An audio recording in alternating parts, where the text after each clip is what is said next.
Hey, this is Peter Rosenberger. Do you know the 3 P's of dealing with doctors?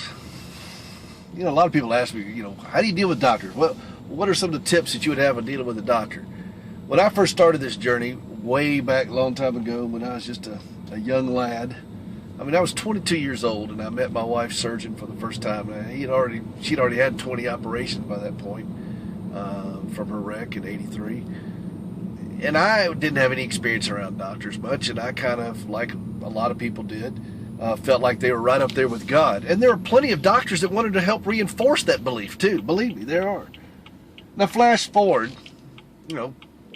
3 decades later, and Gracie's surgery count is up to 78 that I can count. I stopped counting the number of doctors at 60 that have treated my wife. You're talking a vast amount of experience in dealing with these folks and the whole medical community, and the shine is kind of worn off. You know what I'm saying? There's the newness is kind of left, and the novelty's no longer there. They're just people. They're just people that are trained to do very specific set of skills, and they want to do the best they can. They're under a lot of constraints and pressures and time frames and dealing with a lot of realities, and some of them are going to act polite and kind and nice, and others are going to act like jerks. Just people. You have to navigate in that world, that swamp sometime as a caregiver, and it can be a little bit off-putting. So here's some easy tips. Three P's. You ready? 3 P's for dealing with doctors. Be polite.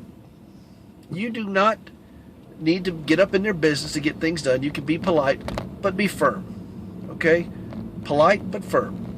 And you don't have to back up for anybody, and you don't have to take a back seat for anybody. You know your loved one better than anybody else. I know my wife. I'm an authority on my wife's behavior because I get more FaceTime. I can see things. So if something's awry, I'm going to see it before anybody else. Now, I may not be able to put the science to it, and neither may you may not be able to either. We're not going to have the medical jargon to be able to do it, but we can raise our hand and say, this is not right. Something's not right here. And you don't have to apologize for that. And don't let them give you attitude. I remember one time I got some attitude from a doc, and he was pretty sure of himself, and I looked at him. I said, Doc, with all due respect, I've been taking care of her since you were in junior high school. So let's keep this in perspective, okay? And to his credit, he got his nose put back in its shape and back down a little bit, and we moved on. You don't have to be a jerk about it, but sometimes it's okay for you to use the authority you have as the caregiver because you know that loved one. You know them. I know my wife, and I know her better than any doctor that treats her. And it's okay for me to use that authority when dealing with medical providers. I don't have time to bring them up to speed sometimes when we're dealing with stuff. And they're just going to have to take my word for it. And I've been called Dr. Rosenberger many times. And I just let it ride. I tell them I'm a neuroproctologist. I help people get their heads out of well, you figure it out. So don't take a back seat, but be polite. Be polite. Second one is be prepared.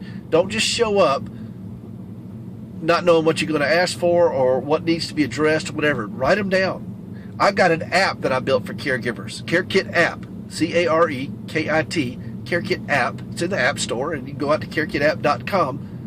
And use the word hope, like in Hope for the Caregiver, my book that's available at bookstores around the country.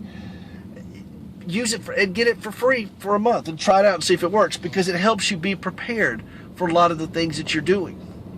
To write down certain things. What do you want to get out of this meeting? So be prepared. Don't just show up and just kind of, and also, by the way, dress appropriately for it. Be prepared in the way you dress too. Don't show up like you're going down to Bonnaroo, the big Woodstock 2.0 hippie love fest down there. You don't want to go down there looking like that. It's a professional meeting. Dress like a professional. You show up in a Van Halen t-shirt and some cutoff jeans, and you know what? They're going to treat you that way. I'm sorry. That's just the way it is. So be prepared. Be polite. Be prepared. And the last one is pharmaceuticals. Stay out of the pharmaceutical discussion, particularly when it's pain management. Okay? You're just a clerk at that point. You're not there to advise or counsel. You just stay out of that as much as possible. Now, here's why. One of them is, it ain't your business. That's not your field of expertise, not my field of expertise. I got to stay out of there.